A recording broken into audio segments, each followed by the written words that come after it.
Na última aula sobre a Arca de Noé, vimos as últimas viagens da pomba, o secamento da terra e, finalmente, a saída da arca. Na aula de hoje, veremos o que foi feito após essa saída. Gênesis 8:20 diz: Levantou Noé um altar ao Senhor e, tomando de animais limpos e de aves limpas, ofereceu holocaustos sobre o altar. Note que a primeira atitude de Noé foi adorar o Senhor. Assim que ele saiu da arca, foi exatamente o que ele fez. Nós temos aqui a confirmação de que Deus realmente havia dado instruções aos povos antes do dilúvio com respeito a sacrifícios. Não somente porque Noé faz isso agora, mas também porque, se você lembrar, lá em Gênesis 4, o próprio Abel, filho de Adão, ofereceu sacrifício ao Senhor. É bem verdade que o livro de Levítico, que seria escrito mais tarde, traria todas as instruções com respeito a sacrifícios. Porém, isso não anula o fato de que Deus já havia instruído os crentes a respeito desse assunto. E por que, professor, era necessária essa instrução? Porque o sacrifício, ele apontava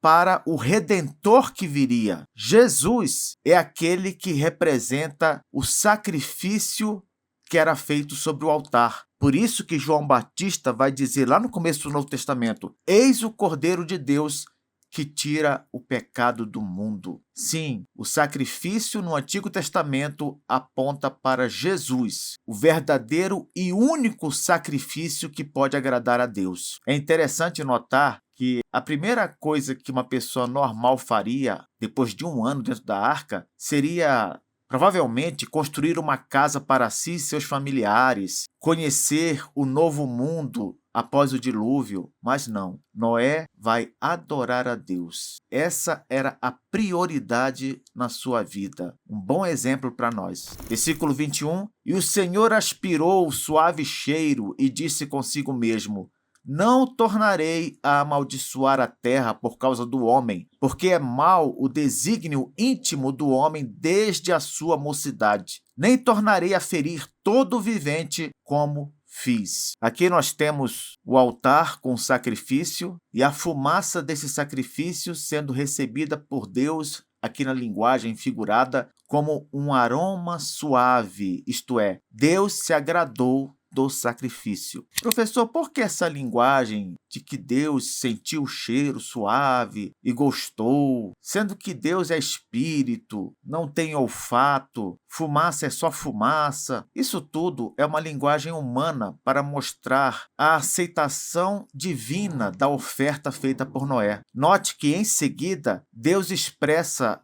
o seu contentamento, deixando-nos saber os seus planos por meio do autor inspirado. Deus disse consigo: Não tornarei a amaldiçoar a terra por causa do homem, porque é mau o desígnio íntimo do homem desde a sua mocidade. Nem tornarei a ferir todo vivente como fiz. Você não achou estranho esse versículo bíblico, não? Aqui Deus diz que não vai tornar a amaldiçoar a terra por causa do homem, porque é mau o desígnio íntimo do homem desde a sua mocidade. Ora, se é mau o desígnio do homem, então Deus deveria amaldiçoar mesmo a terra, não é verdade? Mas aqui ele coloca como se essa fosse a razão para ele não tornar a amaldiçoar. Como entender isso? Bom, primeiro eu gostaria de explicar melhor este versículo. Aqui Deus diz que é mau o desígnio íntimo do homem desde a sua mocidade. Na verdade, aqui Deus está se referindo à natureza pecaminosa do homem, que está nele e faz parte dele desde o seu nascimento. Tanto é assim que a versão católica com cabeçalhos traduziu da seguinte maneira: Nunca mais amaldiçoarei a terra por causa do homem, porque os projetos do coração do homem são maus desde a sua juventude. A King James, atualizada de 1999, ela foi mais certeira. Ela disse assim: Jamais amaldiçoarei a terra por causa do homem, porquanto seu íntimo é completamente inclinado para o mal desde o nascimento. Viu só? A questão aqui é que o homem já nasce com uma natureza pecaminosa, desde a queda de Adão e Eva, lá em Gênesis capítulo 3. Mas vamos voltar aqui à questão que eu havia levantado. O texto diz que Deus não tornará a amaldiçoar a terra por causa do homem, porque é mau. O desígnio íntimo do homem é como eu falei.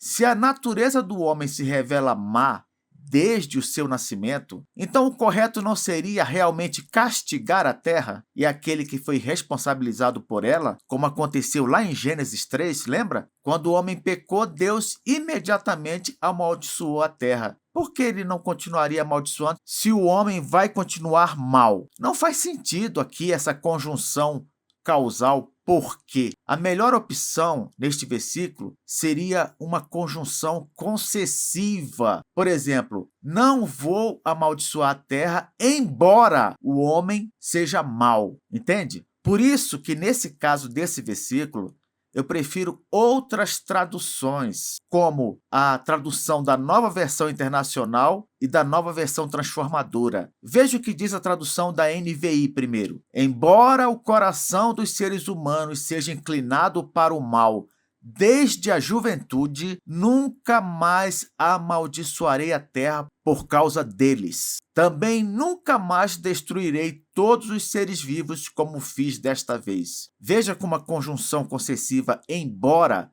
faz mais sentido. A Nova Versão Transformadora, a NVT, seguiu também nessa linha. Olha como ela traduziu. Nunca mais amaldiçoarei a terra por causa do ser humano, embora todos os seus pensamentos e seus propósitos se inclinem para o mal desde a infância. Professor, mas o que diz o texto original? Ele usa a conjunção causal porque ou usa a conjunção concessiva embora? Na verdade, o texto original, ele abrange as duas possibilidades, porque a palavra hebraica que aparece lá, ela pode ser traduzida como porque, como mas, contudo, isto é, conjunções adversativas, pode ser traduzida como conjunção explicativa, pois, a saber, ou pode ser traduzida como uma concessão mesmo, embora, apesar de... Veja só alguns exemplos na própria Bíblia. Êxodo 20, versículos 2 e 3 diz assim: Não terás outros deuses diante de mim, porque eu sou o Senhor teu Deus. Aqui, a mesma palavra hebraica que está no original, que seria a partícula que, ela é traduzida como porque, uma conjunção causal. E, de fato, o porquê cabe melhor aqui. Deus está falando que não deve haver outros deuses diante dele, porque, qual é a causa? Porque eu sou o Senhor teu Deus. Agora, se você for, por exemplo, para 1 Samuel 8, versículo 7, diz assim: Não te rejeitaram a ti, porque a mim me rejeitaram, para eu não reinar sobre eles. A mesma partícula hebraica no original, aqui usa uma conjunção com sentido adversativo, de mais, contudo. Veja só, não te rejeitaram a ti, mas, ou contudo, a mim me rejeitaram, para eu não reinar sobre eles. Então, veja que essa partícula, no original, ela comporta outros significados. Temos também o caso de Gênesis 3,19, que diz assim: No suor do rosto comerás o teu pão, até que tornes à terra, porque tu és pó e ao pó tornarás. Agora, a partícula hebraica ela ganha um valor explicativo. Aqui seria um porquê de explicação, não é verdade? Veja só, no suor do rosto comerás o teu pão, até que tornes à terra, e a explicação é porque tu és pó e ao pó tornarás. E, por fim, essa partícula aqui, ela também pode comportar um valor concessivo de embora, apesar de, como eu tenho defendido. Veja só o que diz Isaías 49, versículo 15. Pode uma mulher esquecer-se do filho que ainda mama? Mas, ainda que esta viesse a se esquecer, eu, todavia, não me esquecerei de ti. Veja só o valor concessivo. Ainda que esta quem? Esta mulher viesse a se esquecer do filho que ainda mama, Deus não se esquece de nós. Portanto, meu conselho é que você leia este versículo de Gênesis considerando como se tivesse ali uma conjunção concessiva, embora a leitura fará muito mais sentido. Diante disso, podemos considerar que o versículo não obriga a leitura da seguinte maneira: não vou amaldiçoar porque o homem é mau. O texto pode e deve ser lido assim: não vou amaldiçoar apesar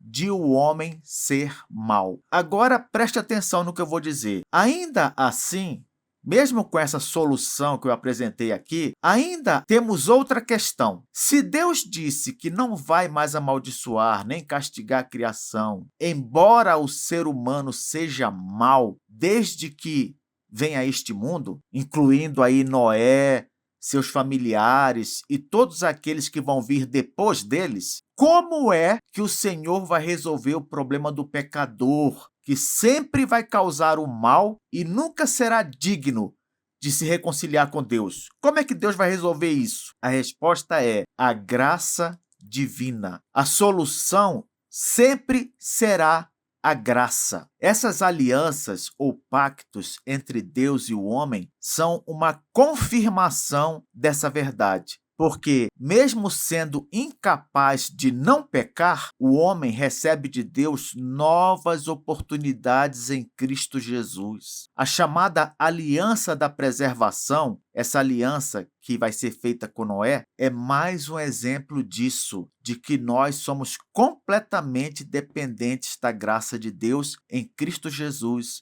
nosso Senhor. Versículo 22 confirma essa promessa de preservação da humanidade. Veja só, Deus falando: enquanto durar a terra, não deixará de haver sementeira e ceifa, frio e calor, verão e inverno, dia e noite. Por sua graça, meu irmão, minha irmã, Deus garante que, enquanto este mundo existir, existirá debaixo de seu controle, seguindo os mesmos ciclos com os quais foi criado. Essa é uma maneira de Deus dizer que o palco de sua redenção será preservado. Isso mesmo, este mundo não será destruído até que chegue o dia da consumação de todas as coisas. Sempre haverá, até que Jesus volte pela segunda vez, sementeira e ceifa, frio e calor, dia e noite,